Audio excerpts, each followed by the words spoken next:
बोलिए प्रेम से श्री सद्गुरु महाराज की जय। श्री सद्गुरु महाराज की जय। श्री सद्गुरु महाराज की जय। एक बार हम लोग आस्था और विश्वास के साथ बुलंद स्वर में गुरु महाराज का श्री जय घोष करें। श्री सद्गुरु महाराज की जय। श्री सद्गुरु महाराज की जय। श्री सद्गुरु महाराज की जय।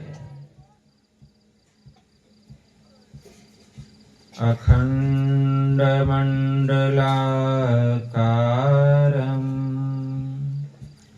व्यापतं येन चराचरं तत्पदं दर्शितं येन तस्मै श्री गुरुवे नमः।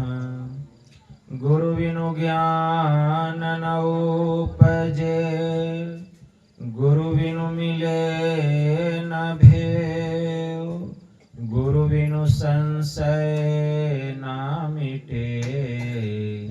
जय जय जय गुरुदेव।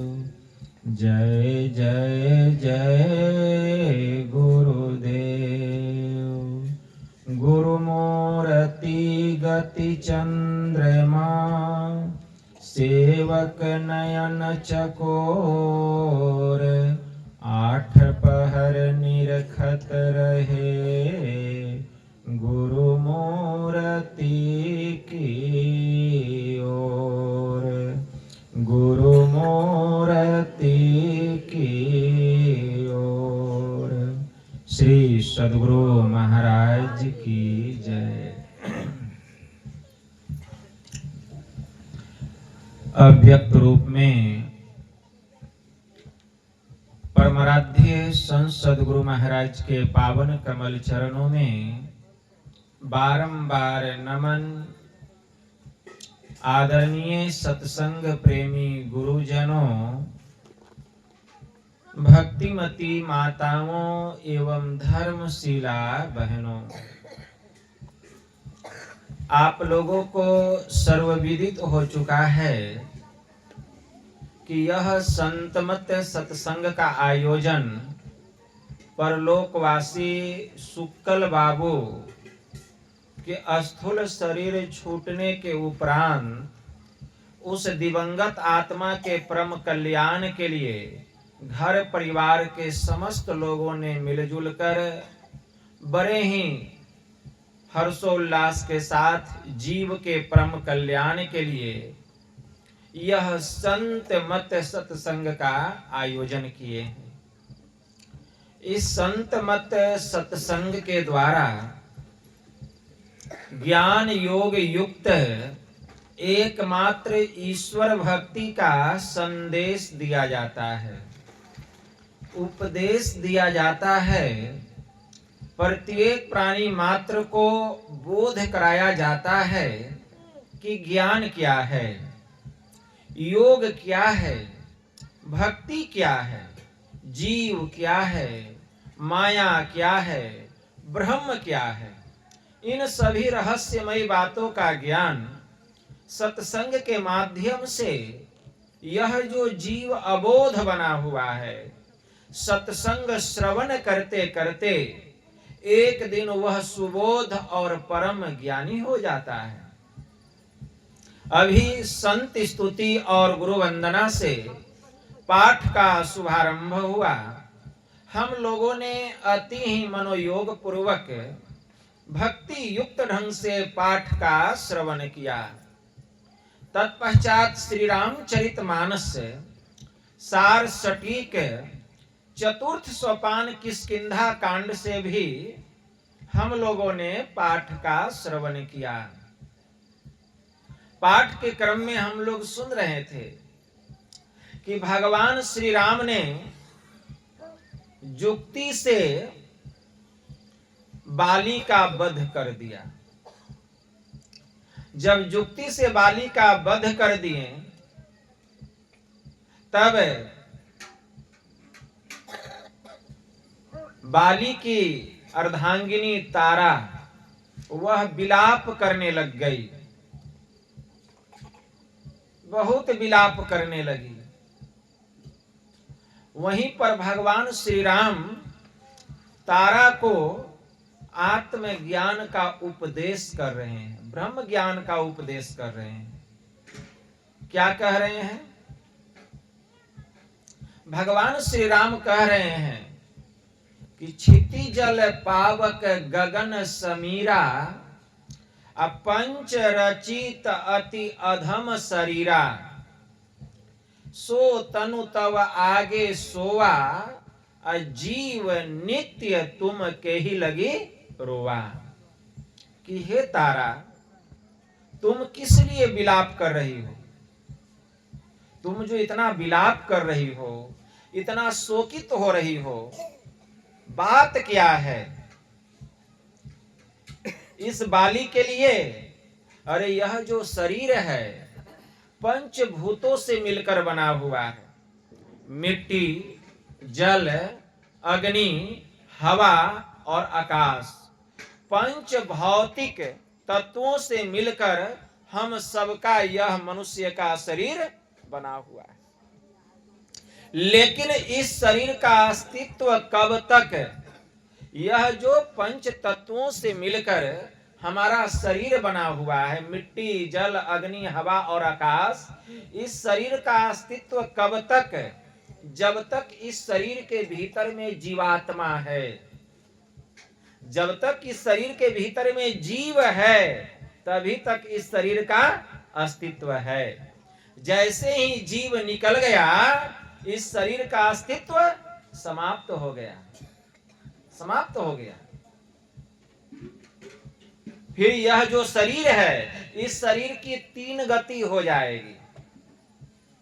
संत सूरदास जी महाराज की वाणी में आया, जा दिन मन पंछी उड़ी जई हैं, अता दिन तेरे तन तरुवर के सबे पात झरी जई हैं। या देही का गर्व न करिए, अस्यार काग गिध खई हैं, तीन नाम तन विष्ठा कृमि होए, अन्नातर खाक उड़ई हैं। कहाँ वह रैन, कहाँ वह शोभा, कह रंग रूप दिखई हैं, जिन लोगन से नेह करत हो, असो तो ही देखी घिनई है। जिन पुत्रन को बहुविधि पाल्यो, देवी देव मनई हैं, ते ही ले बांस दियो खोपड़ी में, शीश फारी बिखरई हैं। इसलिए अजहू मूढ़ करो सत संगत, अजहू मूढ़ करो सत संगत, संतन में कछुपई हैं। नर बपु धर जो जन नहीं गुरु के, जम के मार्ग जई हैं। सूरदास भगवंत भजन बिना, वृथा सो जन्म गवई हैं। संत सूरदास जी महाराज कहते हैं, जा दिन मन पंछी उड़ी जाई है। जिस दिन इस शरीर से जीवात्मा रूपी पंछी उड़ जाएगा, जीवात्मा रूपी पंछी उड़ जाएगा, ता दिन तेरे तन तरुवर के सबे पात झरे जाई हैं। तो यह शरीर रूपी वृक्ष का जितना पत्ता है, आंख, नाक, कान, जिह्वा, ये सब जो पत्ते हैं ना, ये सब सूख जाएंगे, सब सूख जाएंगे। यह हरा भरा कब तक है? जब तक इस शरीर रूपी वृक्ष के भीतर में जीवात्मा रूपी सुग्गा है, तभी तक ये हरा भरा है। और जैसे ही जीव निकल जाएगा, इसकी हरियाली समाप्त हो जाएगी। ता दिन तेरे तन तरुवर के सबे पात झरी जाई है। इसलिए या देही का गर्व न करिए। इस शरीर का कैसा गुमान, किस बात का घमंड? सोचा था हम खाएंगे, अब बहुत जमा किया बहुत माल, देखते ही देखते रह गए पकड़ी ले गया काल। इतना माल खजाना जमा किए थे, सोचे थे सबका सुख भोगेंगे, खूब सुंदर सुंदर आभूषण बनाए थे, रंग बिरंग का पकवान की व्यवस्था किए थे, खूब सुंदर सुंदर वस्त्र आभूषण, लेकिन सब पड़ा हुआ रह गया, क्योंकि काल पकड़ के लेके चला गया। इसीलिए गुमान किस बात का, घमंड किस बात का, शरीर का कभी घमंड नहीं करना चाहिए। एक बड़े उच्च कोटि के महापुरुष हो गए संत पलटू साहब जी महाराज, उनकी वाणी में आया, जीवत कहिए झूठ असाच है मरण को, अजहू मूढ़ चेत गहो गुरु नाम को। अरे मांस के ऊपर चाम, चाम के ऊपर रंग है, अजय है जीव अकेल नाही कोई संग है। संत पलटू साहब कहते हैं, क्या कह रहे हैं कि जीवत कहिए झूठ, कोई कहते हैं कि हम जिंदा रहेंगे, वह बिल्कुल झूठ कहता है। कोई जिंदा रह सकता है? कोई जिंदा नहीं रह सकता है। असाच है मरण को, लेकिन यह बात सत्य है कि एक दिन सबको मरना है, लेकिन कोई यह नहीं कह सकते हैं कि हम जिंदा रहेंगे। तो फिर दुख किस बात का? जब एक दिन सबको मरना ही है तो दुख किस बात का? तो जीवत कहिए झूठ साच है मरण को, इसलिए अजहू मूर्ख चेत। अरे मूर्ख, अभी भी सचेत हो जाओ, जब एक दिन मरना ही है, जीना नहीं है, तो फिर अचेत क्यों हो? अचेत क्यों हो? अजहू मूर्ख चेत गहो गुरु नाम को, मांस के ऊपर चाम, चाम के ऊपर रंग है। मांस के ऊपर क्या है? चाम, और चाम के ऊपर में रंग है। किसी का रंग गोरा है, किसी का काला है, किसी का गेहुआ है, ठीक है ना। स्वामी रामकृष्ण परमहंस ने कहा कि प्रत्येक जीव का हाल जो है तकिए के खोल के समान है। मनुष्य जो है तकिए के खोल के जैसा है।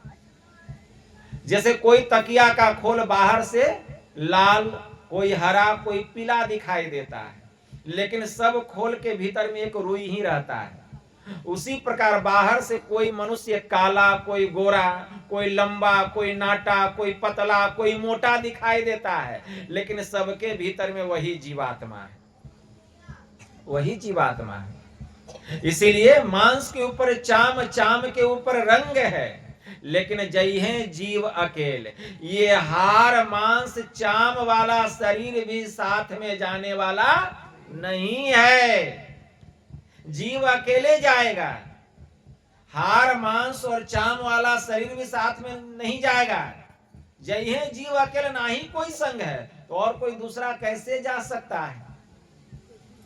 एक बड़े उच्च कोटि के महायोगी हो गए गुरु गोरखनाथ जी महाराज, उनकी वाणी में आया, वस्ती न शून्यं शून्यं न वस्ती, अगम अगोचर कैसा, गगन शिखर मही बालक बोलहूं, गगन शिखर मही बालक बोलहूं, वाका नाम धरहूंगे कैसा, सप्त धातु का काया पिंजरा, तामाही जुगति बिन सुआ, सदगुरु मिले तो उबरे बाबू, ना तो परले हुआ।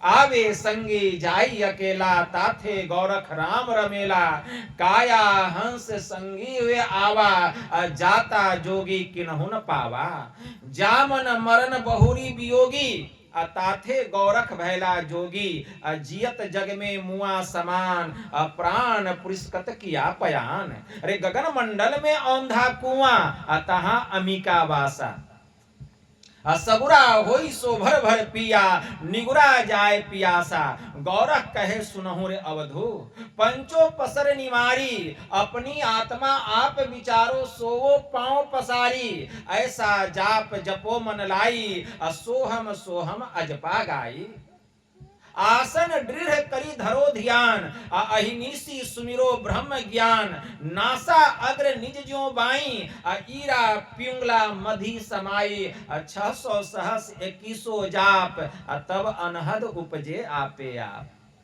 बंक नाली में उगे सूर, रोम रोम धुनि बाजे तूर, उल्टे कमल सहस्त्र दलवास, भंवर गुफा में ज्योति प्रकाश।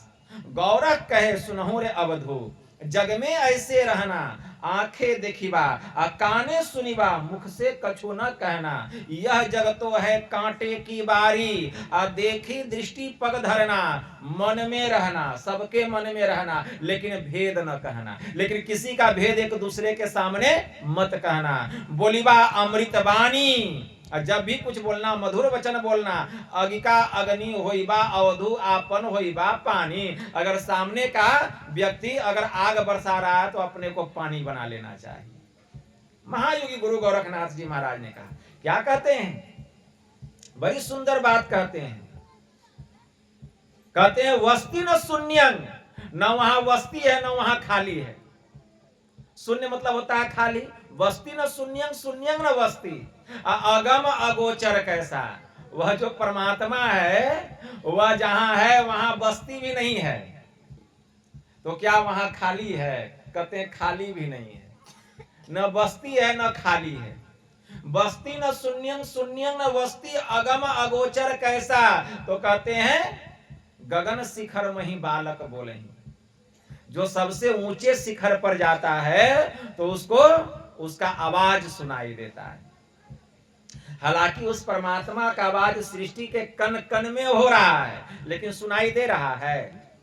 क्यों नहीं सुनाई दे रहा है? क्योंकि यह जो जीवात्मा है यह शरीर और इंद्रियों के अधीन में बंधा हुआ है। अब बंधन में रहने के कारण वह जो आवाज आ रहा है ऊंचे खासे महल से, देवे बांग खुदाए, सूता मुल्ला न सुन सका, क्या बहरा भया खुदाए। परमात्मा का बांग हो रहा है लेकिन सुन नहीं पा रहे हैं, और उसको लोग जगाते हैं। वह क्या सुता हुआ है, लेकिन उनका जो बांग हो रहा है उनको हम नहीं सुन पा रहे हैं, लेकिन हम उनको जगा रहे हैं। तो परमात्मा का शब्द हो रहा है लेकिन हम नहीं सुन पा रहे हैं। क्यों? यह जो जीवात्मा है शरीर और इंद्रियों के बंधन में पड़े रहने के कारण, माया के अधीन रहने के कारण वह शब्द को नहीं सुन पा रहा है। गगन शिखर मही बालक बोले, वाका नाम धरहूंगे कैसा। उसका नाम कैसे हम धरेंगे? कोई अल्लाह कहता है, कोई खुदा कहता है, कोई भगवान कहता है, कोई राम कहता है, कोई शिव कहता है, लेकिन उसका नाम कैसे धरोगे? वहां तक पहुंच हुआ है। बड़े उच्च कोटि के महापुरुष हो गए, परम संत बाबा देवी साहब जी महाराज। उनकी वाणी में आया, क्या कहते हैं? साधु और संतों का आम उपदेश यह है कि इस आंख से जो कुछ दिखाई देता है कुल के कुल मायावी और नाशवान है। इसके बाद एक ऐसी जगह है जो कि न कभी पैदा हुई थी और जिसका न कभी नाश होता है, वही सत्य है। जो वहां जाता है ख्याल में आता है कि यह कुछ है जरूर, लेकिन न तो उसका कोई रंग है, न रूप है, न आकार है, न प्रकार है, लेकिन ख्याल में आता है जो वहां जाता है कि कुछ है जरूर। इसलिए संतों ने उसको नाम का अधिकारी माना और इसीलिए उसको नाम दिया परमात्मा, ईश्वर, ब्रह्म। उसको हमने नाम दिया, ठीक है ना। और उसी परमात्मा के अंश हम जीवात्मा हैं। इस अंश को उस अंशी में मिला देना, इस जीवात्मा को उस परमात्मा में मिला देना, यही वास्तविक सत्संग है, यही वास्तविक सत्संग है। और हम लोग 10-20 लोग, 10-20 हजार लोग, 10-20 लाख लोग बैठकर जो बाहर में हम यहाँ सत्संग कर रहे हैं, यह सत्संग बाहरी है। और इसके कायदे और दस्तूर के मुताबिक जो लोग अभ्यास करते हैं वे साधु कहलाते हैं। इसके कायदे और दस्तूर के मुताबिक जो लोग अभ्यास करते हैं वे साधु कहलाते हैं। और जिन्होंने कि अपने को उस तत्व में मिला लिया है वे संत कहलाते हैं, उसी को संत कहते हैं। तो महायोगी गुरु गोरखनाथ जी महाराज कहते हैं जो वे संत होते हैं वही उनकी पुकार को सुनते हैं, जिन्होंने कि इस आत्मा को उस परमात्मा में मिला लिया है। गगन शिखर मही बालक बोलही, वाका नाम धरहोंगे कैसा। सप्त धातु का काया पिंजरा, तामाही जुगती बिन सुआ। सदगुरु मिले तो उबरे बाबू, अन्ना तो परले हुआ।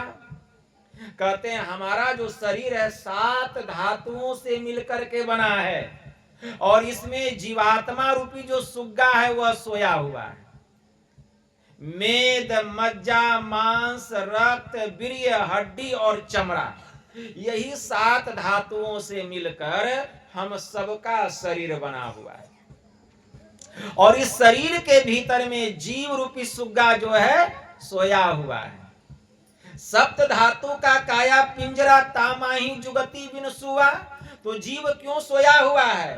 क्योंकि वह जुगती नहीं जानता है, ईश्वर भक्ति करने की वह जुक्ति नहीं जानता है। सदगुरु मिले तो उबरे बाबू, ना तो परले हुआ। लेकिन जब ऐसे जीव को जब संत सदगुरु मिल जाते हैं तो वह जुक्ति बतला देते हैं हम लोगों को, और जुक्ति जान करके भक्ति करते करते इस शरीर रूपी बंधन से हम आजाद हो जाते हैं, छूट जाते हैं, छुटकारा प्राप्त कर लेते हैं, दुखों से निवृत्त हो जाते हैं। एक महात्मा जी थे, वे दर दर जा करके भिक्षा मांगते थे, राम नाम का टेक लगाते थे, जाते थे, कहते थे राम नाम करे भवसागर तरे, राम नाम करे तो भवसागर तरे। तो एक दिन महात्मा जी एक सेठ जी के घर चले गए। उस सेठ जी के घर में एक पिंजरा था, और उस पिंजरे में एक सुग्गा जो था नित्य प्रतिदिन राम के नाम का जप करता था, नित्य प्रतिदिन राम राम राम राम जपा करता था। तो महात्मा जी आ गए, टेक लगाते हैं, राम नाम करे तो भवसागर तरे, राम राम करे भवसागर तरे। वह सुग्गा को बड़ा गुस्सा आया, वह कहता है महात्मा जी यह आप क्या करते हैं, यह आप क्या कह रहे हैं? अरे राम नाम करे लोह पिंजर परे। राम नाम करे मतलब राम राम करे तो लोह पिंजर परे।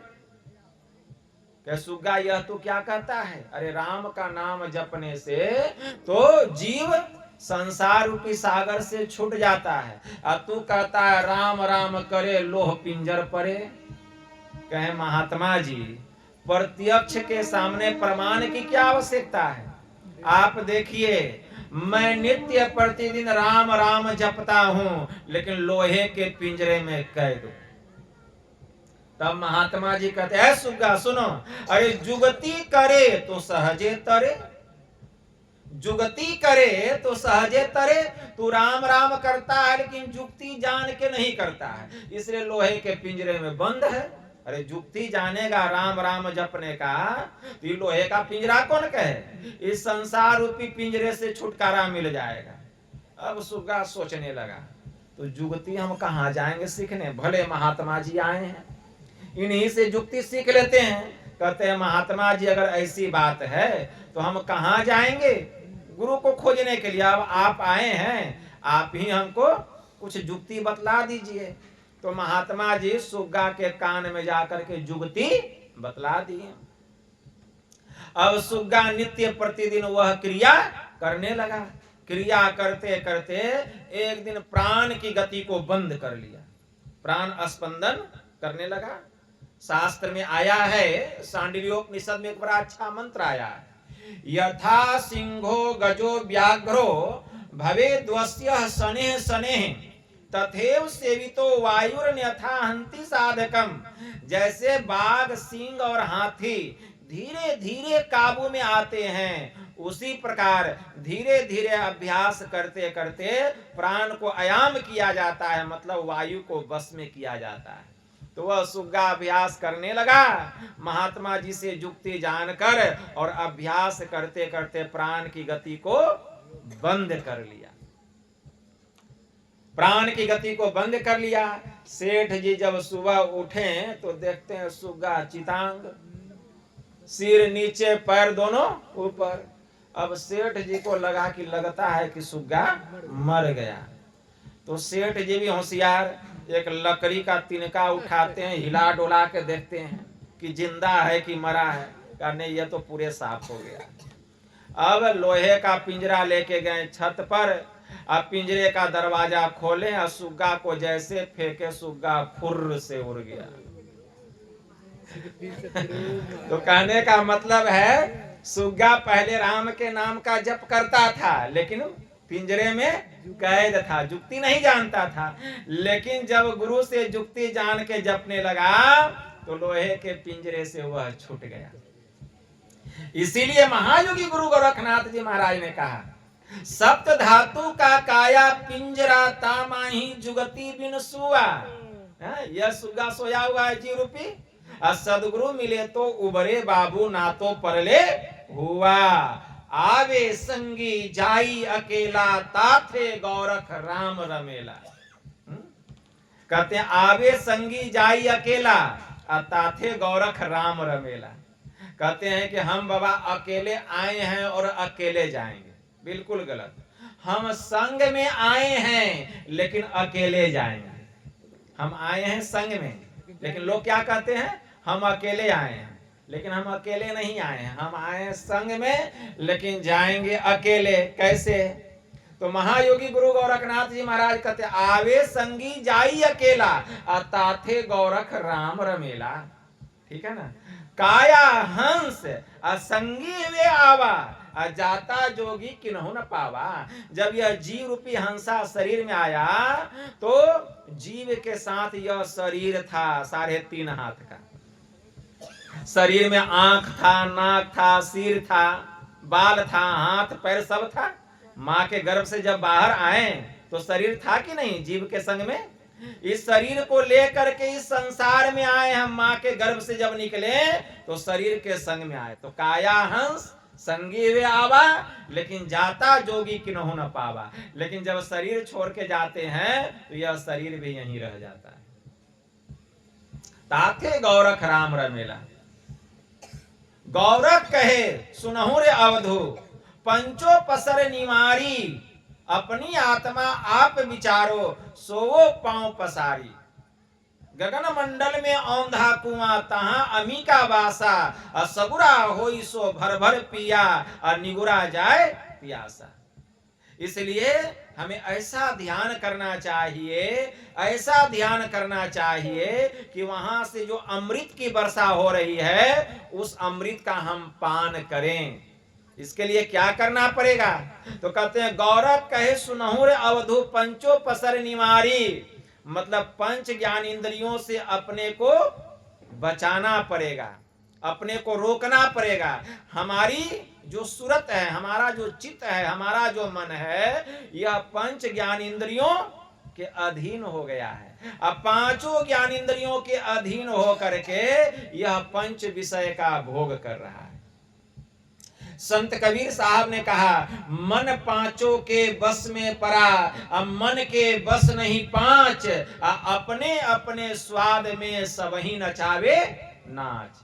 5 परस रस गंध शब्द और रूप, इनका कहा न कीजिए बहुरी परब भव कूप। तो यह मन जो है 5 इंद्रियों के अधीन होकर के 5 विषय का भोग कर रहा है। इसलिए न तो इसको अपना ज्ञान हो रहा है, न प्रभु की पहचान हो रही है, और वह जो गगन मंडल से अमृत की वर्षा हो रही है न तो उस अमृत का पान हो रहा है। इसीलिए संत सूरदास जी महाराज ने कहा, या देही का गर्व न करिए, सियार काग गिद्ध खई हैं, 3 नाम तन विष्ठा कृमि होए, नातर खाक उड़ई हैं। इसलिए इस शरीर का अभिमान नहीं करना चाहिए, नहीं तो यह शरीर से जब जीव निकलेगा तो शरीर की गति हो जाएगी 3। शरीर को जला दिया जाएगा, जल के राख हो जाएगा।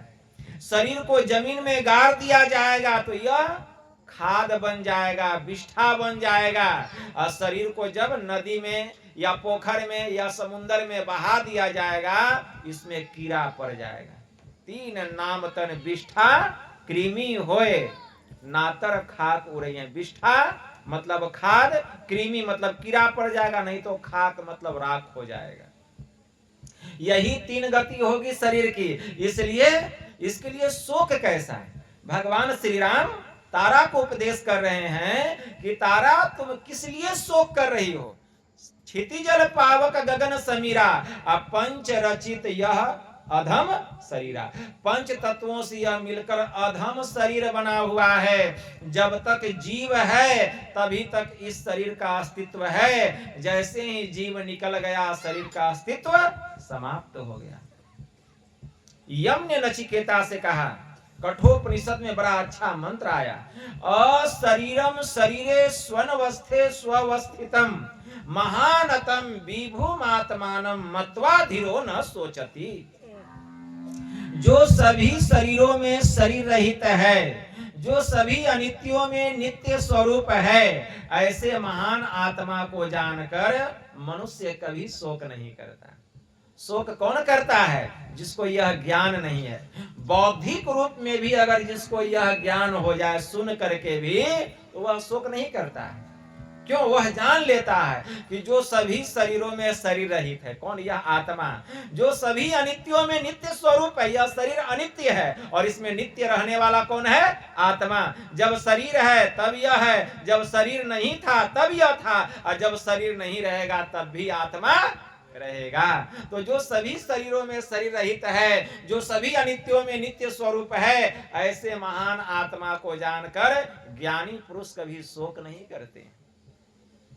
फिर तारा तुम शोक क्यों कर रही हो? विलाप क्यों कर रही हो? फिर भी तारा विलाप कर ही रही है। देखिए, जल्दी शोक जो है दूर नहीं होता है।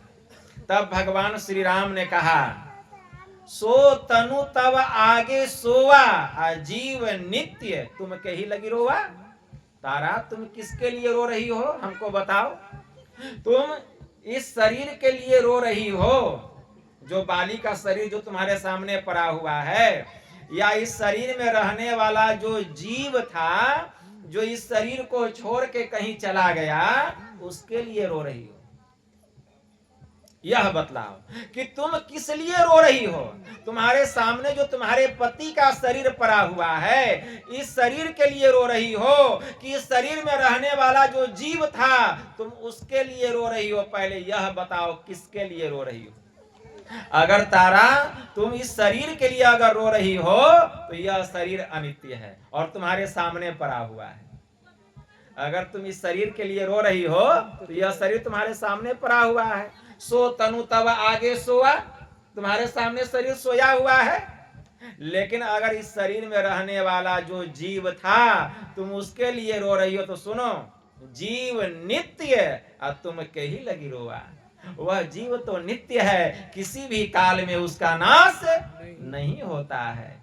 भगवान महायोगेश्वर श्री कृष्ण ने अर्जुन से कहा, श्रीमद् भगवत गीता में मंत्र आया, नैनं छिद्यन्ति शस्त्राणि नैनं दहति पावकः न चैनं क्लेद्यन्त्यापो न शोष्यति मारुतः। कि हे अर्जुन, यह जो आत्मा है, इसको किसी भी अस्त्र और शस्त्र के द्वारा काटा नहीं जा सकता। नैनं दहति पावकः, यह जो आत्मा है, इसको अग्नि जला नहीं सकती। न चैनं क्लेद्यन्त्यापो न शोष्यति मारुतः, यह जो आत्मा है, इसको पानी गीला नहीं कर सकता और हवा इसको उड़ा नहीं सकता। फिर शोक किस बात का?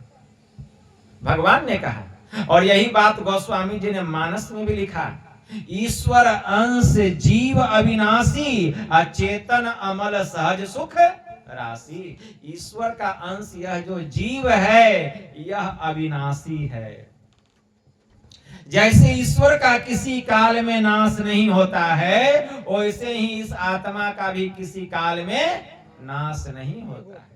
चेतन अमल सहज सुख राशि, जिस दिन चेतन आत्मा जो है मल रहित हो जाएगी। अभी चेतन आत्मा मल रहित नहीं है, क्योंकि जड़ और इंद्रियों के संग में है, इसके ऊपर में आवरण है, और जन्म जन्मांतर का किया हुआ पाप मन के ऊपर में काई बन करके छाया हुआ है, और उसके भीतर में यह जीव है। तो जिस दिन यह चेतन आत्मा जन्म जन्मांतर के पापों से रहित हो जाएगी, मन का आवरण भी जब जीव पर से हट जाएगा, तब यह जीवात्मा जो है मल रहित पवित्र हो जाएगी और अपने सुख के धाम, अपने परम प्रभु परमात्मा रूपी अविनाशी के पास जा करके यह भी परम प्रभु परमात्मा स्वरूप ही हो जाएगी। चेतन अमल सहज सुख राशि। इसलिए फिर शोक किस बात का, किस लिए शोक है? माया को, तारा को बहुत उपदेश किए भगवान श्री राम, तब तारा का जो अज्ञानता था वह अज्ञानता समाप्त हुआ, तारा के मन का भ्रम दुख हुआ। तो यह जीव जो है अविनाशी है, जीव जो है नित्य है, किसी काल में इसका नाश नहीं होता। भगवान शिव जी ब्रह्मा जी से कह रहे हैं, क्या कह रहे हैं? भगवान शिव जी कह रहे हैं कि अगर इस जन्म में ब्रह्म को जान लिया तब तो बहुत अच्छा है, और अगर उसे नहीं जान पाया तब तो बहुत भारी हानि है। क्योंकि मुक्ति जो है वह मरने के बाद नहीं मिलती है, मुक्ति जीते जी मिलती है। देहावसान सम्ये चिते यद्य दीव भावेत तत् देव भवे जीव इत एव जन्म कारणम। भगवान शिव जी कहते हैं कि हे ब्रह्मा जी, देह परित्याग के समय चित्त में जैसी जैसी भावनाएं जीव करता है वही वही वह होता है, यही जन्म का कारण है। इसीलिए हमारी भावना उत्तम होनी चाहिए। मरने के समय जैसी जैसी भावना होगी उसी उसी के अनुरूप हमें फिर यह शरीर मिलेगा। भगवान ने स्पष्ट कहा, देहावसान सम्ये चिते यद्य दीव भावे तत् देव भवे जीव इत एव जन्म कारणम, कि देह परित्याग के समय चित्त में जैसी जैसी भावनाएं जीव करता है वही वही वह होता है। इसीलिए हमारी भावना उत्तम होनी चाहिए। भगवान महायुगेश्वर श्री कृष्ण ने अर्जुन से कहा, श्रीमद् भगवत गीता में मंत्र आया, यम यम वापी अस्मरण भावम त्यजति अन्ते कलेवरम तम तमे वैति कौन्तेय सदात भाव भावितः। कि हे अर्जुन, जीवन काल में भगवान कह रहे हैं कि जीवन काल में जिस चीजों में मनुष्य अपने चित्त को लगा करके रखता है, अंत काल में उसी का ख्याल आता है। जीवन भर जो व्यक्ति जिस चीज में अपने मन को लगा करके रखता है, अंत काल में उसी का ख्याल आता है। जैसे जीवन भर अगर हम अपने चित्त को स्त्री में लगा करके रखेंगे तो मरने के समय स्त्री का ख्याल आएगा। अगर स्त्री पुरुष में अपने चित्त को जीवन भर लगा करके रखेगी तो मरने के समय उसको पुरुष का ख्याल आएगा। कोई बहुत धन संपदा जमा किए हैं, जीवन भर उसी काम में अपने चित्त को लगा दिए धन को बटोरने में, तो मरने के समय में धन का ही ख्याल आएगा। कोई बहुत सुंदर आलीशान अंटार्कटिका गगनचुंबी भवन बनाए हैं, टाइल्स मार्बल ग्रेनाइट लगा करके बहुत सुंदर भव्य भवन बनाए हैं, और जीवन भर उसी भवन को बनाने में लगा दिए, और जब मरेंगे उसी भवन का ख्याल आएगा। और फिर जन्म होगा सांप बन करके, उसी भवन के नीचे में रहेंगे बिल बना करके, या कुत्ता में जन्म होगा। तो जो व्यक्ति जीवन भर अपने चित्त को जिस काम में लगा करके रखता है, अंत काल में उसी का ख्याल आता है। इसीलिए भगवान ने कहा, अर्जुन तू अपने चित्त को जीवन भर मुझ में लगा दो कि अंत काल में तुझे मेरा ख्याल आए।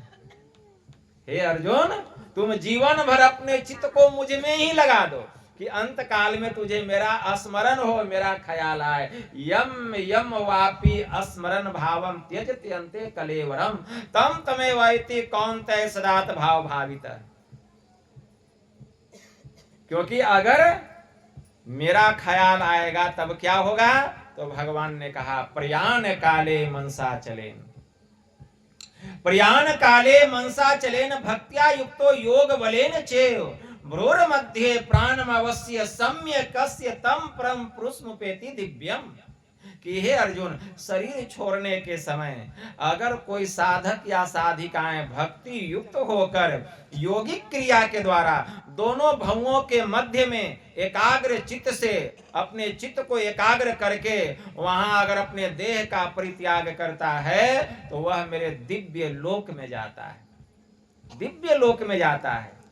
और दीर्घ काल तक वहां सुख भोगने के बाद फिर श्रीमान के घर में या जोगी के कुल में उसका जन्म होता है, और जहां से उसकी भक्ति छुटी हुई थी पुनः वहां से वह अपनी भक्ति प्रारंभ करता है। भगवान ने कहा, भागवत में मंत्र आया है, प्राप्य पुण्य कृताम लोकानुसित्वा शाश्वती समा सूचि नाम श्रीमताम गेहे योग भ्रष्टो भी जायते। कितना ही योग भ्रष्ट योगी क्यों न हो, जितने दिनों तक उसने शुभ कर्मों को किया है, ध्यान योग किया है, सत्संग किया है, उस पुण्य के प्रताप से वह पुण्यवानों के लोक में जाता है। दीर्घ काल तक वहां पुण्य का सुख भोगने के बाद फिर श्रीमान के घर में या जोगी के कुल में उसका जन्म होता है, और जहां से उसकी भक्ति छूटी हुई है वहां से वह अपनी भक्ति प्रारंभ करता है। क्यों? क्योंकि हे अर्जुन, मेरे योग के आरंभ का कभी नाश नहीं होता। भगवान ने कहा मेरे योग के आरंभ का कभी नाश नहीं होता और इसका कभी उल्टा परिणाम नहीं होता। और हमारा जो यह योग है जीव को महाभय से बचाता है। भगवान महायुगेश्वर श्री कृष्ण ने श्रीमद् भगवत गीता में अर्जुन से कहा, मंत्र आया है, नेहा भी कर्मणा सोसति प्रत्यावायो न विद्यते स्वल्पम अप्यस्य धर्मस्य त्रायते महतो भयात्। भगवान ने कहा कि हे अर्जुन, मेरे इस योग के आरंभ का नाश नहीं होता, मेरे इस योग के आरंभ का नाश नहीं होता। नेहा भी कर्मणा सोसति, मेरे इस योग के आरंभ का नाश नहीं होता। प्रत्यावायो न विद्यते, और इसका उल्टा परिणाम नहीं होता। अगर आप कोई दवाई खा लेंगे, खाने का कुछ और खा लेंगे कुछ, तो उसका उल्टा परिणाम हो जाएगा, रिएक्शन कर जाएगा। लेकिन जो गुरु से ज्ञान लेकर के योग का मतलब क्या होता है? भक्ति। योग का मूल अर्थ होता है भक्ति। जो गुरु से ज्ञान लेकर के अगर भक्ति करना आरंभ कर दिए हैं, प्रारंभ कर दिए हैं, तो उस प्रारंभ किए हुए योग का कुछ काल तक भी अगर वह किया है तो उसका नाश नहीं होता है और इसका उल्टा परिणाम नहीं होता है। प्रत्यावायो न विद्यते स्वल्पम अप्यस्य त्रस्य। भगवान कहते हैं कि यह जो योग है जीव को महाभय से बचा लेता है। स्वल्पम अप्यस्य धर्मस्य त्रायते महतो भयात्।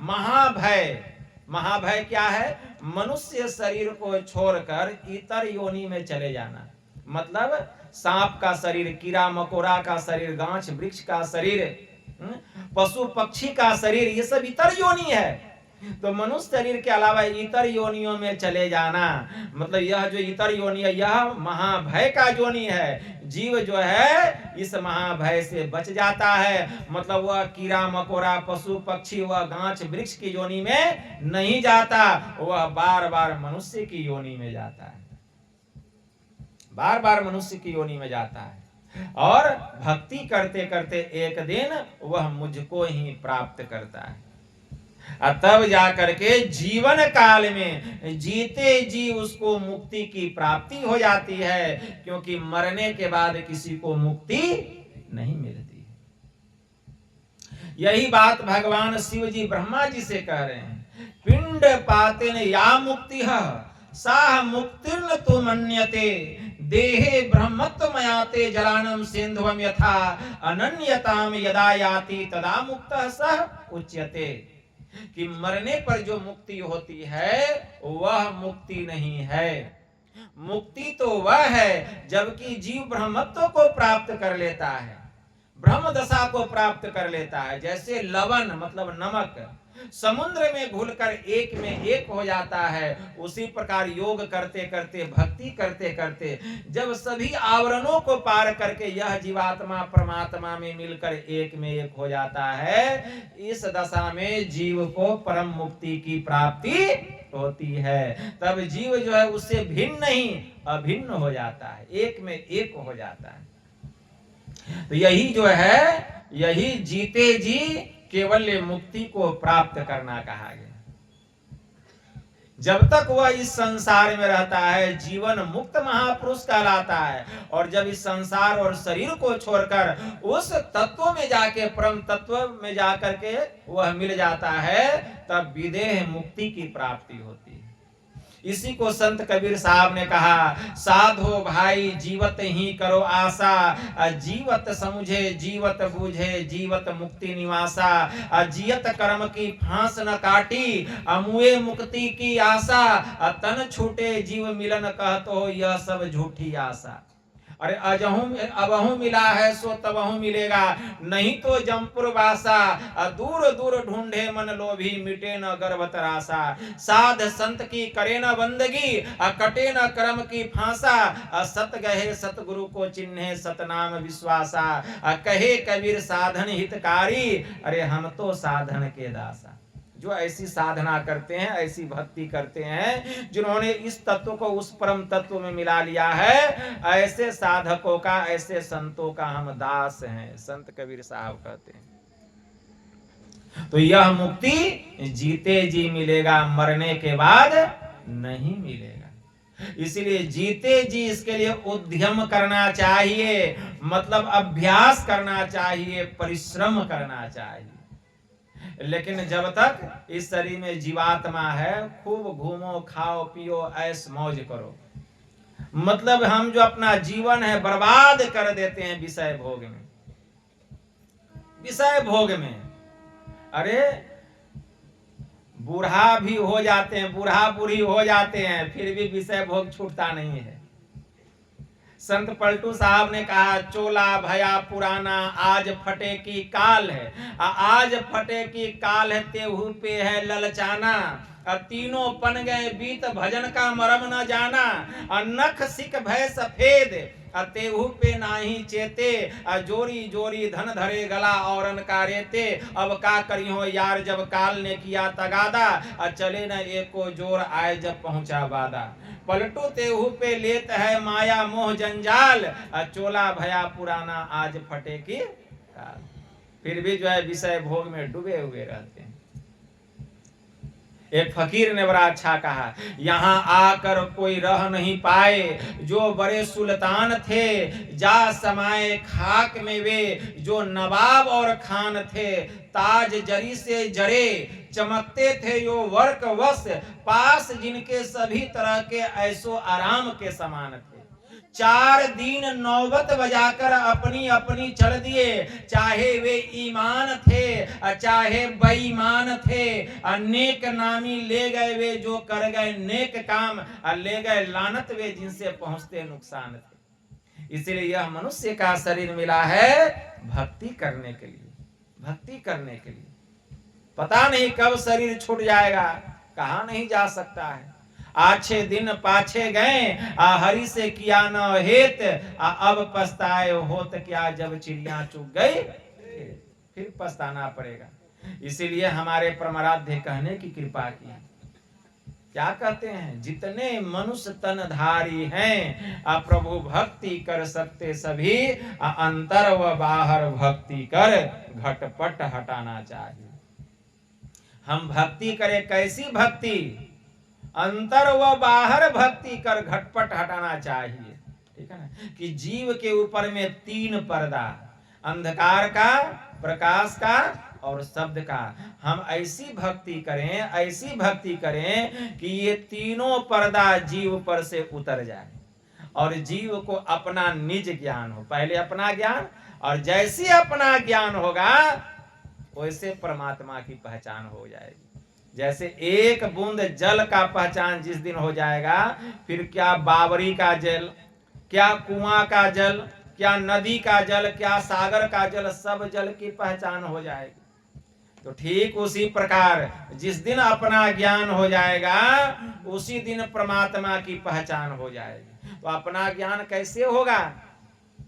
खूब मंदिर में जाइए, खूब केदारनाथ, बद्रीनाथ, द्वारिका, हरिद्वार जाइए, अपना ज्ञान होगा? अपना ज्ञान नहीं होगा। जीव के ऊपर में 3 पर्दा, जब तक तीनों पर्दा नहीं उतरेगा अपना ज्ञान नहीं होगा। ये तीनों पर्दा, यह तीनों आवरण हटाने के लिए क्या करना पड़ेगा? तो भक्ति करना पड़ेगा। कैसा भक्ति? असली भक्ति करनी पड़ेगी, 1 नंबर की भक्ति करनी पड़ेगी। हमारे परमाराध्य कहने की कृपा किए, थे अंध बने फिरते बाहिर। पहले हम अंधे थे, बाहर में भटक रहे थे, बहुत भटके, लेकिन अपना ज्ञान नहीं हुआ। 3 पर्दा कौन कहे? 1 को पर्दा से छुटकारा नहीं मिला। अंतर पथ भेद न थे जाहिर, मतलब अंतर का असली जो मार्ग है, जिस मार्ग पर चलने से जीवात्मा के ऊपर से एक एक आवरण उतर जाता है, उसका पता हमको नहीं था। तब हमें बोधि बुझाए सुझाए दिया गुरु साहब बाबा देवी ने। तो संत सदगुरु बाबा देवी साहब मिल गए और उन्होंने हमें बोध दिया, ज्ञान दिया। क्या? बंद कराए पलक पट को, कहा पहले आंख को बंद करो और कहे बाहर में तुम मत भटको। अब बाहर भटकने की आवश्यकता नहीं है। जब तक हम बाहर में भटकते रहेंगे अंतर का असली रास्ता का ज्ञान नहीं होगा, उस रास्ते में हम प्रवेश नहीं कर पाएंगे। इसीलिए वह रास्ता भीतर का है। उस रास्ते पर चलने के लिए न रुपया की जरूरत है, न धन की जरूरत है, न पैसे की जरूरत है, न कोई रंग बिरंग का फूल माला पुष्प, ये सब कोई चीज का जरूरत नहीं है। सुलभ सुखद मार्ग वह भाई, अब भगति मोरी पुराण श्रुति गाई। भगवान श्री राम ने कहा वह रास्ता सबके लिए सुलभ है, जो उस रास्ते पर चलेंगे उसको सुख मिलेगा, ऐसा वह मार्ग है। यह भक्ति पुराणों में बतलाया गया है, लेकिन यह ज्ञान कौन बतलाएंगे? संत सदगुरु बतलाएंगे। क्योंकि भेद यह गुप्त पाना किसी ग्रंथ से, है असंभव समझ लो किसी संत से। बिन दया संतन की मैं ही जानना इस राह को, हुआ नहीं होता नहीं वो होनहारा है नहीं। इसीलिए संतों के शरण में जाना पड़ेगा, वही इसका रास्ता बतलाएंगे।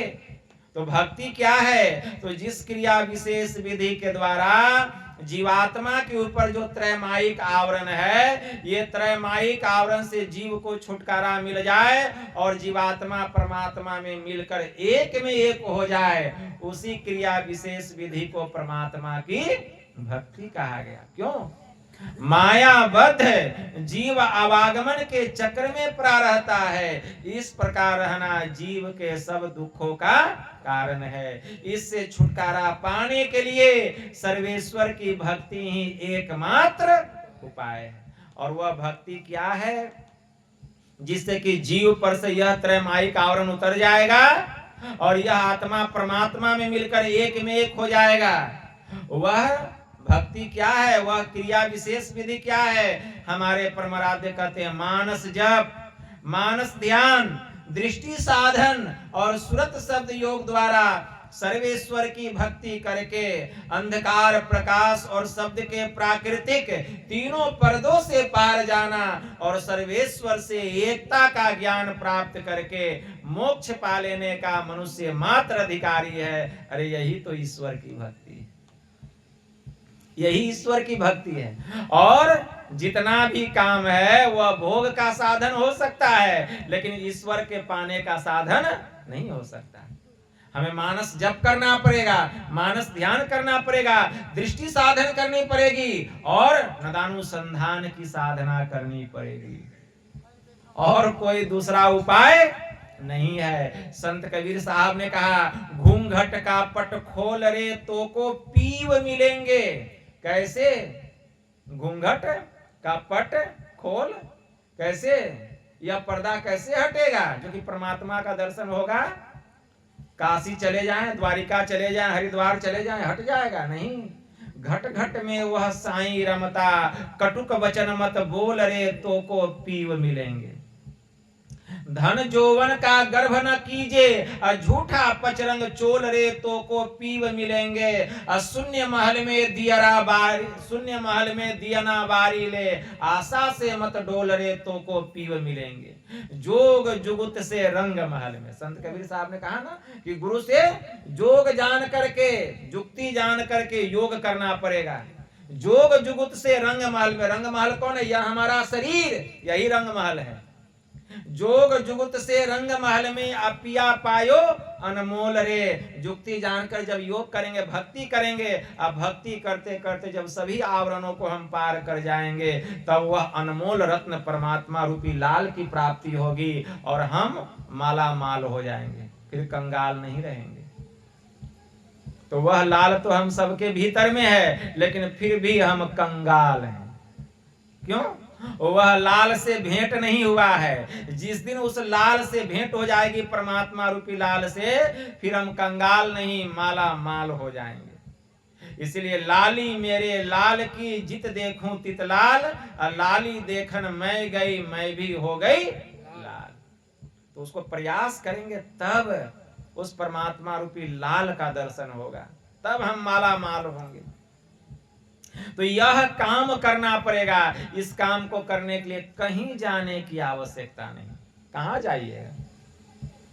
गुरु नानक देव जी महाराज ने कहा, काहे रे बन खोजन जाई, सरब निवासी सदा अलेपा, तो ही संग समाई, पुहुप मधि जीववास बसत है, मुकुर माही जैसे छाई। जैसे फूल में सुगंध बसता है, जैसे आईना जो है हमारी छाया को दिखलाता है, मुकुर माही जैसे छाई, तैसे ही हरि बसे निरंतरी घट ही खोजो भाई। वैसे ही परमात्मा हम सबके भीतर में घुसे हुए हैं, इसलिए कहीं जाने की जरूरत नहीं है, भीतर में घुसने की आवश्यकता है। इस मुश्किल में गजब का मूसा, जब से यह संसार बना तब ही से घुसा। वो मूसा कौन है? जीवात्मा रूपी मूसा है। मुश्किल कौन है? यह शरीर मुश्किल है, ठीक है ना। इस मुश्किल में गजब का मूसा, और जब से यह संसार बना तब ही से घुसा। जब से यह संसार है तब से जीव इस शरीर में है। कभी गाय, कभी गधा, चिड़िया, मैना, कुत्ता, बिल्ली, कितना शरीर रूपी मुश्किल में गया, ठिकाना नहीं। इसलिए इस जमाने में उसने बड़ी बात कर ली, जिसने अपने से मुलाकात कर ली। तो अपने से मुलाकात कब होगा? इस शरीर के भीतर में घुसना पड़ेगा, इसके भीतर में घुसना पड़ेगा। इसलिए बाहर जाने की कोई आवश्यकता नहीं। मुकुर माही जैसे छाई, तैसे ही हरि बसे निरंतरी घट ही खोजो भाई। बाहर भीतर एके जानो। जिस दिन उस परमात्मा का दर्शन हो जाएगा, तब कहेंगे बाहर और भीतर कोई अंतर नहीं है। जैसे परमात्मा को हम भीतर में देखते हैं, वैसे बाहर में भी देखेंगे। आंख खोल के देखेंगे, लेकिन पहले तो आंख बंद करके देखना पड़ेगा। फिर आंख खोल करके भी उसी तरह से देखेंगे जैसे कि हम अपने भीतर में आंख बंद करके देखते थे। क्यों? अब तो निपुण हो गए। जैसे कोई व्यक्ति कोई काम को सीखना चाहता है, और जब सीखा हुआ नहीं रहता है, बड़ा आराम से काम करता है। जैसे कोई टेलर मास्टर है, मशीन चलाता है, तो कभी सिलाई होता है, कभी नहीं होता है। जब निपुण हो जाता तो आंखों बंद है, मशीन चल रहा है, सिलाई हो रहा है। देखते हैं, ऐसा भी हो जाता, निपुण हो गया। उसी प्रकार जो ब्रह्म ज्ञानी महापुरुष होते हैं, जब साधना करके ब्रह्म ज्ञान को प्राप्त कर लेते हैं, तो जैसे आंख बंद करके भीतर में वे ब्रह्म को देखते थे, वैसे ही आंख खोल करके देखते हैं। वह कैसी दशा है? उस दशा का क्या कहना। संत कबीर साहब ने कहा, आंख न मूंदो, कान न रुंधो, तनिक कष्ट नहीं धारो, खुले नयन पहचानो, हंसी हंसी सुंदर रूप निहारो। यह साधना की परम प्रकाष्ठा है, प्रारंभिक अवस्था नहीं है। यह बहुत कबीरपंथी कहते हैं, बाबा कबीर साहब तो कहते हैं कि आंख नहीं बंद करने के लिए, कान नहीं बंद करने के लिए, मुंह नहीं बंद करने के लिए, आप खुले नयन पहचानो। प्रभु को खुले आंख से सबके भीतर में देखो। तो हम कहें दिख गया, खुले नयन पहचानो, तो खुले हुए आंख से देखिए तो सबके भीतर में परमात्मा दिखाई दे रहा है। अब खुले नयन पहचानो तो सबके भीतर में परमात्मा दिख रहा है। नहीं बा, मान लेते हैं कि सबके भीतर में परमात्मा है, मान लेते हैं। आप ही ना कहते सबके भीतर में परमात्मा है। अरे मान लेते तो सबको ही मान लिया कि परमात्मा तो सब जगह है, लेकिन दिखाई दे रहा है। और तुम सबके भीतर में परमात्मा मान लिए तो फिर वो चच्चा कैसा, वो चाची कैसी, वो माए बाप कैसा, वो भाई बहन, वो पति पत्नी कैसा है। अभी सबके भीतर में परमात्मा को नहीं देखने के कारण, ज्ञान नहीं होने के कारण हम कहते यह मेरा पति है, यह मेरी पत्नी है, ये मेरी माँ है, ये मेरे पिताजी हैं, यह भाई है, यह बहन है, यह हाथी है, घोड़ा है, गधा है, गाय है, बिल्ली है। क्यों? उस ब्रह्म का ज्ञान नहीं हो रहा है। लेकिन जिस दिन उस ब्रह्म का पहचान हो जाएगा अपने भीतर में, तो किसी को चच्चा चाची भाई बहन नहीं समझेंगे, सबके भीतर में उसी एक ब्रह्म को देखेंगे। लेकिन प्रारंभ में ऐसा नहीं हो सकता है। संत कबीर साहब ने जो बात कही है, यह साधना की परम प्रकाष्ठा की बात कही है कि साधो सहज समाधि भली। जिसको सहज में समाधि लग जाता है तो आंख न मुंदो, कान न रुंधो, तनिक कष्ट नहीं धारो, खुले नयन पहचानो, हंसी हंसी सुंदर रूप निहारो। यह साधना की परम प्रकाष्ठा है। लेकिन प्रारंभ में संत कबीर साहब ने क्या कहा तो सुनिए। कहते आंख कान मुंह बंद कराओ। अब कहते तीनों बंद करो। अब वहां तो कहते हैं कि कुछ बंद करने की आवश्यकता नहीं है। और यहाँ क्या कहते हैं? आंख कान मुख बंद कराओ, अनहद झींगा शब्द सुनाओ, दोनों तिल एक तार मिलाओ, तब देखो गुलजारा है। अब हाँ बाबा, सही है बात बोले। तो वह साधना की परम प्रकाष्ठा थी। और यह साधना की प्रारंभिक अवस्था में आंख कान मुंह तीनों बंद करके पहले सुमिरन करना पड़ेगा, जप ध्यान करना पड़ेगा, फिर दृष्टि साधन करना पड़ेगा, तब दोनों तिल एक तार मिलाओ, तब दृष्टि की दोनों धार वहां जाकर के सुषुम्ना में मिलेगी। ठीक है ना? तब देखो गुलजारा है। तब देखो परमात्मा का कैसा गुलजार होता है। नीली पीली लाल सफेदी स्याही सन्मुख आता है, छट छट छट छट बिजली छटके भोर का तार दिखाता है, चंदा उगत उदय हो रवि हूं धूर शब्द मिल जाता है। ये सब गुलजार देखने में आएगा, रंग बिरंग का नजारा देखने में आएगा, बहार देखने में आएगा। ठीक है? ये सब जैसे जैसे साधना में हम आगे बढ़ते जाएंगे, नाना प्रकार की अनुभूतियां देखने में आएगी, नाना प्रकार के दृश्य देखने में आएंगे, नाना प्रकार के शब्द सुनने में आएंगे। यह साधना में जैसे जैसे हम साधना की गहराई में डूबेंगे, जीव पर से एक एक आवरण उतरते चला जाएगा। चंदा झलके यही घट माही, आंधरी आंखी सूझत नाही, यही घट चंदा यही घट सूर, यही घट बाजत अनहद तूर, यही घट बाजे तबल निशान, बहिरा शब्द सुने नहीं का। ये सब साधना की अनुभूतियां हैं। और तब देखिए कैसा आनंद है। फिर ये नहीं कहेंगे कि बाबा ध्यान में मन नहीं लगता है, फिर तो कहबे नहीं करेंगे किसी को। फिर तो कोई मिलेगा ना, सोचे कब ये जाए कि हम बैठे। कोई आ जाएगा तो लगेगा भारी आफत हो गया, कौन आ गया। किसी से भेंट हो जाएगा, वह अकेला रहना पसंद करेगा। स्वामी महावीर ने कहा, भगवान महावीर की वाणी में आया, ब्रह्मचर्य से हीन व्यक्ति कैसा है जानते हो? ब्रह्मचर्य से हीन व्यक्ति कैसा है जानते हो? कहते हैं जैसे टूटा हुआ धनुष, जैसे टूटे हुए धनुष पर बाण नहीं चढ़ाया जा सकता, ठीक उसी प्रकार ब्रह्मचर्य से हीन जिसका जीवन है, उस पर सुरत रूपी बाण टिक नहीं सकता। निशाना कहां से लगेगा? दृष्टि की धार मिल जाएगा। मजाल है।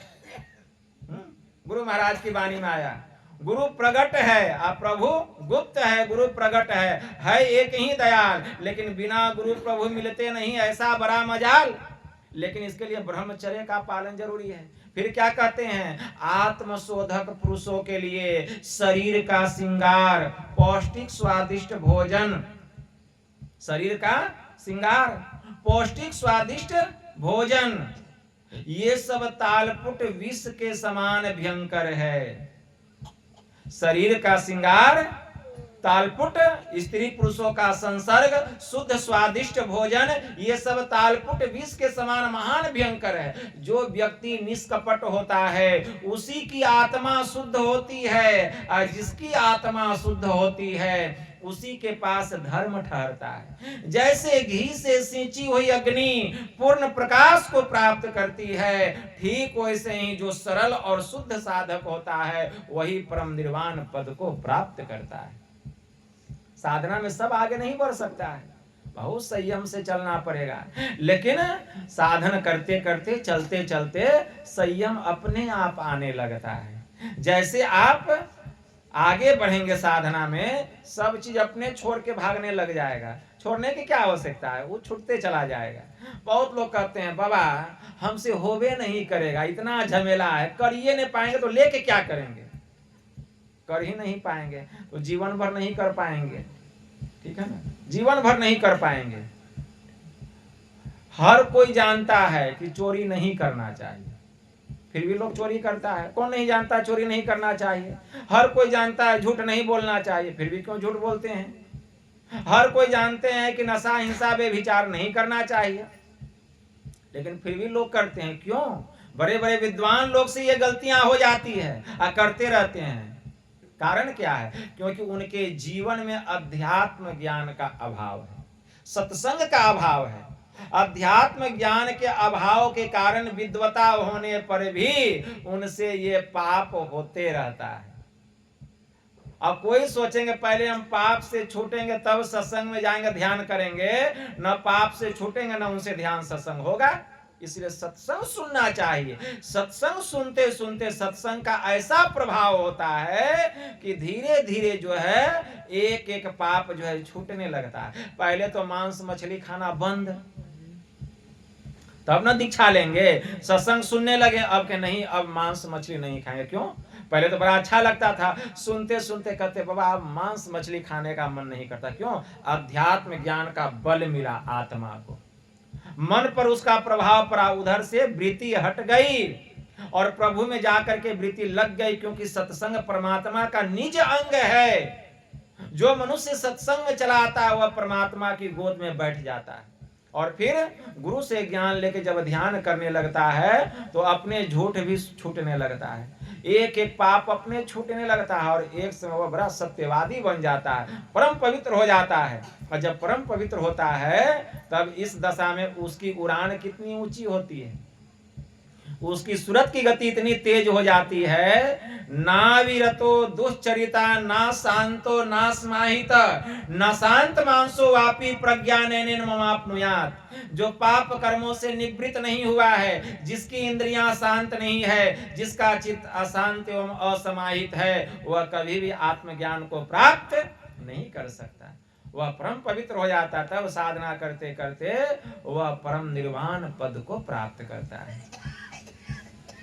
तो इस तरह से हम साधन भजन करेंगे तब हम साधना में आगे बढ़ेंगे। अब भक्ति करते करते एक दिन परम मुक्ति की प्राप्ति हो जाएगी, जीव का परम कल्याण हो जाएगा। यही काम करने के लिए हम लोगों को यह मनुष्य का शरीर मिला है, इसलिए शोक करने की आवश्यकता नहीं है। हमारे सुक्कल परलोकवासी सुक्कल बाबू का स्थूल शरीर छूट गया। ऐसे जीवात्मा के परम कल्याण के लिए घर परिवार के लोग सत्संग करा रहे हैं और मुझे बुलाए हैं। मैं गुरु महाराज से प्रार्थना करता हूँ कि ऐसे पवित्र आत्मा को, ऐसे दिवंगत आत्मा को गुरु महाराज अपने शरण में शरणागत रखे और पुनः उनको मनुष्य का शरीर दें कि जहाँ से इनकी भक्ति छूटी हुई है वहाँ से वे अपनी भक्ति प्रारंभ करें और अपना परम कल्याण करें। और आप लोग जो इतना कीमती समय निकालकर इस ठंड के मौसम में इतना एक टक होकर, इतना शांत होकर, आश्चर्य लग रहा है कितना शांत आप लोग बैठे हैं। अभी जरा सा भी शोरगुल नहीं, जरा सा भी हलचल नहीं, इतना शांत भाव से आप लोगों ने यह ज्ञान की बात को श्रवण किया। ज्ञान यज्ञ सत्संग रूपी गंगा में आप डुबकी लगा रहे हैं और आप इस अमृत का पान कर रहे हैं। मैं गुरु महाराज से प्रार्थना करता हूँ कि आपके जीवन के जो कष्ट हैं गुरु महाराज उसका हरण करें, आपके मन की जो कामनाएं हैं गुरु महाराज उसको पूरा करें, और ध्यान साधना में आप लोगों की पूर्ण रूपेण उन्नति हो। बस इतना ही कहकर गुरु महाराज के श्री चरणों में प्रेम पुष्प समर्पित करते हुए मैं अपनी वाणी को यहीं विराम देता हूँ। बोलिए प्रेम से श्री सद्गुरु महाराज की।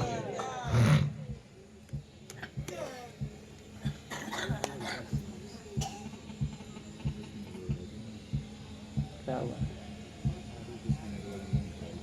हाँ, और टाइम 1 घंटा 10 मिनट प्रवचन हो गया।